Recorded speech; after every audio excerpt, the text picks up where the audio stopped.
Okay, so here we are looking at the week 3 material.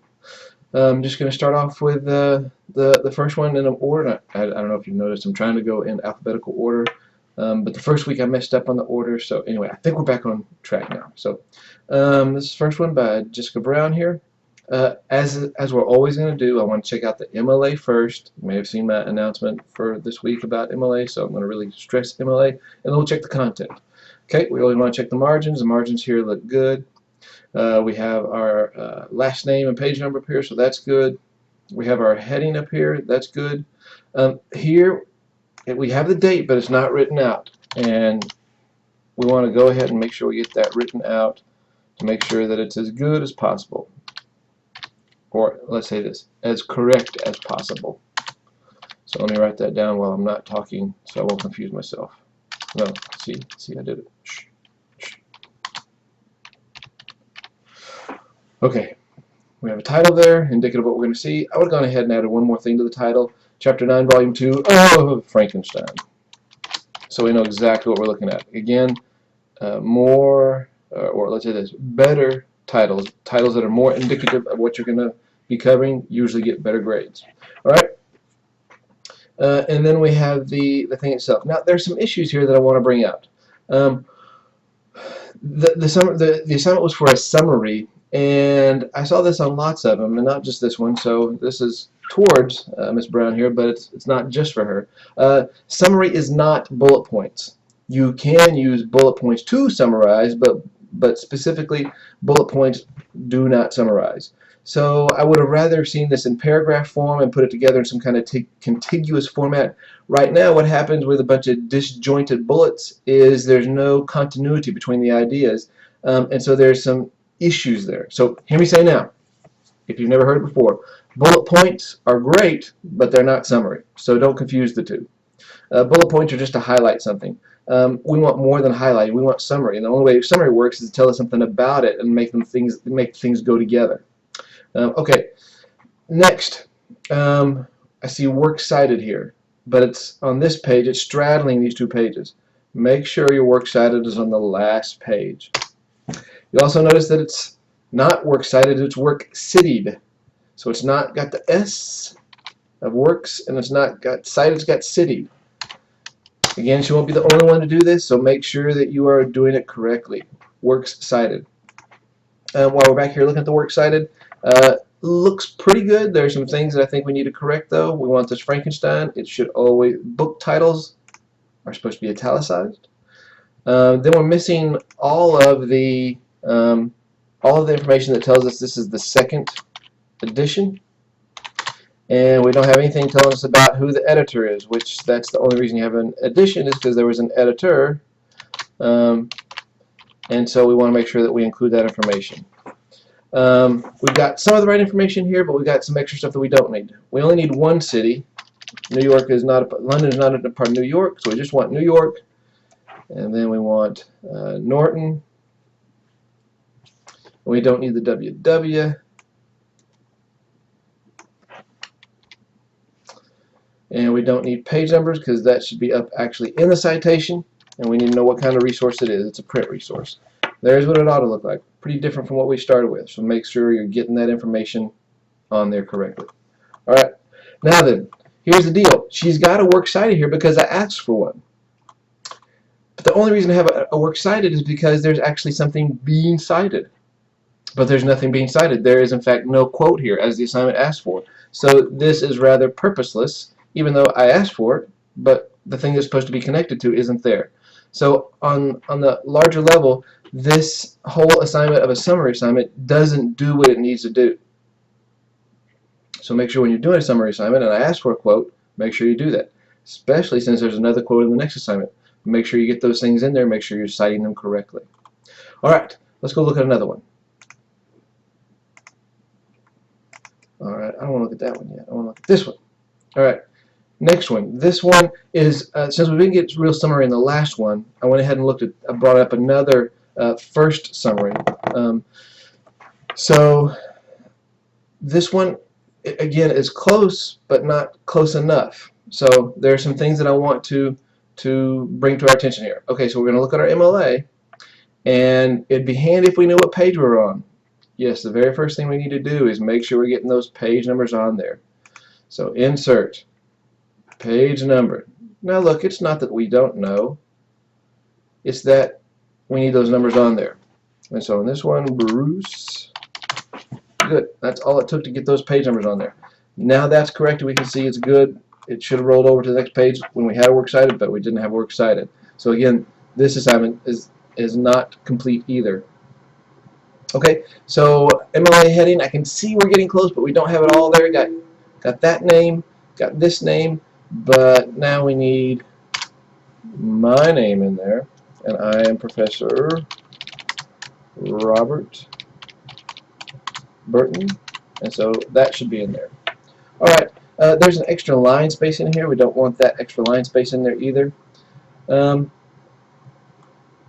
So now this is looking a little more correct. Again, I'm going to belabor the correctness of how the document looks, because if it doesn't look right, anybody grading your stuff will assume it's not right. And once they've assumed you don't know what you're doing, they're going to grade your essay like you don't know what you're doing. I don't want that to happen to you. Alright, next. Alright, so we have this. You can see this is lined up on the left-hand side, as it should be. But if we go down here, we can see this paragraph. If we look up in here, we can see that it's not left-aligned. So all the stuff that's written in the paragraph form is not where it needs to be. So we're going to move it over there by pulling this over here. And then our tab should be set at 1/2 inch, and that's how it ought to look. Really important, these things look correct. Now then, ultimately, why does it matter where the margins are? Well, first off, because MLA says so. But second off, because remember just a second ago when this thing was down on a second page? Well, now it's no longer on a second page because I had to shorten the margins up. I had to put the margins where they ought to be. Don't make that mistake. On a short essay, it's not a big deal, but on a long essay, it will bite you. Every single time, it will come back and bite you in the booty. So make sure that you get that fixed. Make sure you get this thing where it ought to be. All right. We ought to have works cited. We don't have a works cited. In fact, she doesn't need a works cited because she didn't quote, but of course in the assignment I asked for a quote, so that is going to be a misstep. So make sure that if I ask for a quote or any instructor asks for a quote, you include it. It would be a whole lot easier to hang this whole thing. Oh wait a second, there is a quote. Oh, look at there, so we do have a quote. What we didn't have, so I couldn't see it, was we didn't have a citation. And so because we have the quote, we need that works cited. Not to mention, again, I asked for it. Yeah, so make sure if you have the quote, you have the citation in there. Well, we don't know where this comes from precisely, but we can make some kind of guess at it. It probably goes, let's see, let's just say that it's like Shelley, page 123. Do we put the P in there for 123? No, we don't put that in there. I think this is supposed to be like the introduction for the quote, but the introduction for the quote is coming after the quote. So I would make that point is if you're going to have that, that actually should go right about here. And again, she's confused Frankenstein for the monster. I mean the monster for Frankenstein. Look, she says Frankenstein's first argument is I am malicious because I'm miserable. Look, the monster's name is not Frankenstein. Victor's name is Frankenstein. The monster is not a Frankenstein. He's the creature. He's the monster. He's the fiend. He's the demon. Okay, so Frankenstein's monster first argument is this. Good. This makes a whole lot more sense this way. So make sure you're putting that in there. All right. Now we would need that works cited, and that would be our third page down here. It's disappointing that it's not there, but I'm sure it will be next time. Okay. Now I'll ask you to take a look at the content of the thing, and I want to look at this right here. Here's her first part of this. I asked for a summary of Chapter 9. Chapter 9 is just the discussion between the monster and Victor. If we look at this, though, what she's dealing with here is much of some of the prefatory material there. It's not really doing the summary that we asked for. And so I would tell you, look straight at what you're trying to get to. I think she's trying to frame up this, and that kind of makes sense to me, except that it's simply not doing what was asked for, which was to look at that chapter specifically. All right, then she moves on, and she actually moves on to the better stuff down here, saying, you know, Victor Frankenstein made several compelling arguments towards Victor. Again, she's confused the Frankenstein's monster with Frankenstein himself. Just because we've seen that green-faced guy with the terrible hair and the bolts coming out of his neck and called him Frankenstein, that's not Frankenstein, even though a lot of people call him that. Frankenstein is Victor. This is just the monster she's trying to talk about. All right, she really is trying to deal with the argument. She's confusing some things.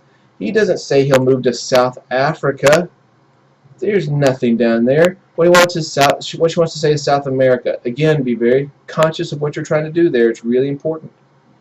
All right, and then the rest of that seems okay. It feels kind of incomplete because of the way she's finished it, but I think that's in large part due to this beginning part, which doesn't really do where she's trying to get to, and so she's only got this to work with. All right, let's go look at another one. All right. Oh, there we go.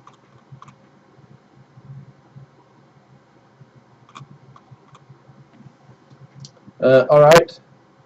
So then,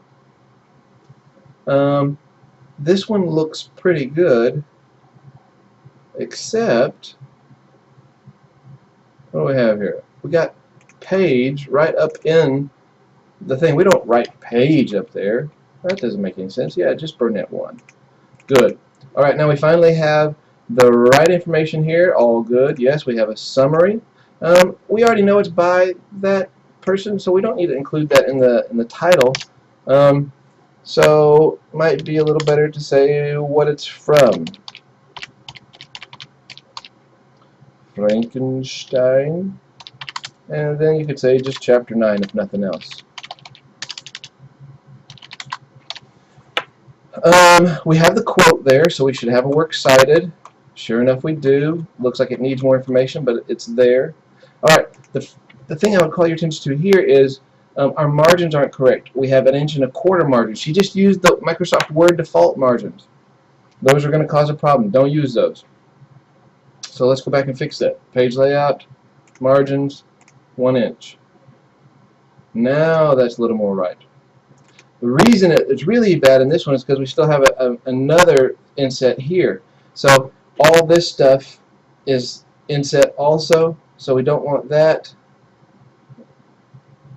So everything should be out here, just like the previous one. It had added an extra layer of complication in there.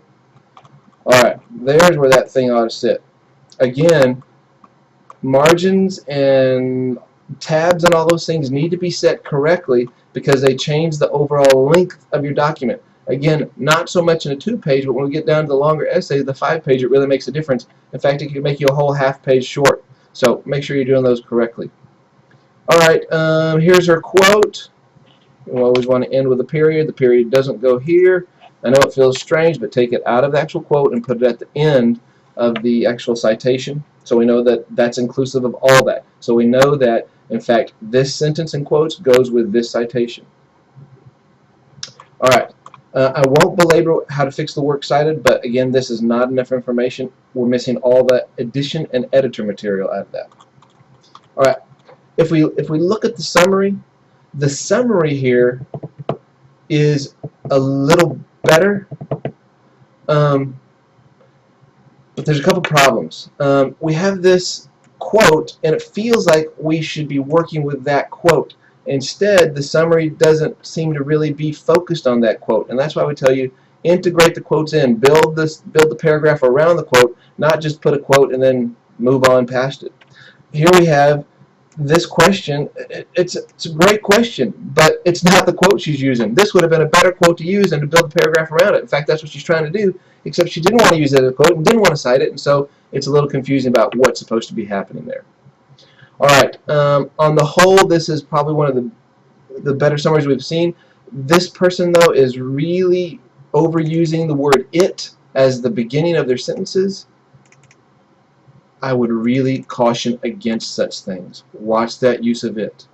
Alright, there's enough for today. Hope that was helpful. Okay.